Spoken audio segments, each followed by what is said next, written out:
আসসালামু আলাইকুম, শুভ সন্ধ্যা। যে যেখান থেকে আমার ভিডিও দেখছেন সকলকে আন্তরিক অভিনন্দন, শুভেচ্ছা ও ভালোবাসা। আমি মোহাম্মদ শিব্বির আহমেদ, চ্যানেল বাংলা 78 থেকে বলছি। কালবালার একটি রিপোর্ট যেখানে বলা হয়েছে গণমাধ্যম নজিরবিহীন স্বাধীনতা ভোগ করছে, বলছেন প্রধান উপদেষ্টা। খবরে বলা হয় বাংলাদেশের গণমাধ্যম এখন নজিরবিহীন স্বাধীনতা ভোগ করছে বলে মন্তব্য করছেন অন্তর্বর্তী সরকারের প্রধান উপদেষ্টা ডক্টর মোহাম্মদ ইউনূস। তবে সামাজিক যোগাযোগ মাধ্যমে ভুল তথ্যের বন্যা বয়ে গেছে বলে জানিয়েছেন তিনি। বুধবার 29 জানুয়ারি রাষ্ট্রীয় অতিথি ভবন যমুনায় মার্কিন যুক্তরাষ্ট্রের ওপেন সোসাইটি ফাউন্ডেশনের প্রতিনিধি দলের প্রধান উপদেষ্টার সঙ্গে সাক্ষাৎ করতে গেলে তিনি এসব কথা বলেন।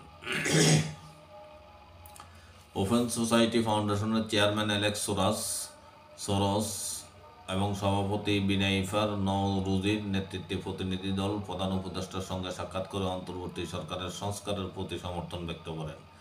ওপেন সোসাইটি ফাউন্ডেশন বাংলাদেশের গুরুত্বপূর্ণ উত্তরণ প্রক্রিয়ায় সহায়তা করার আগ্রহ প্রকাশ করে, যা প্রধান উপদেষ্টাকে স্বাগত জানান। ডক্টর মোহাম্মদ ইউনূস বলেন, আমাদের এই উত্তরণের প্রক্রিয়াটি কোনো সমস্যা ছাড়াই কীভাবে সম্পন্ন করা যায় সে বিষয়ে ভাবতে হবে।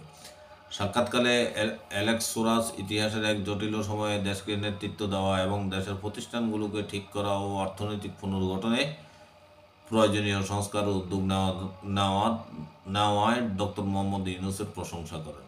প্রধান উপদেষ্টা বলেন, ছাত্রদের নেতৃত্বাধীন গণ অভ্যুত্থানে দেশের জন্য একটি নতুন গতিপথ নির্ধারণের বিরাট সুযোগ এনে দিয়েছে।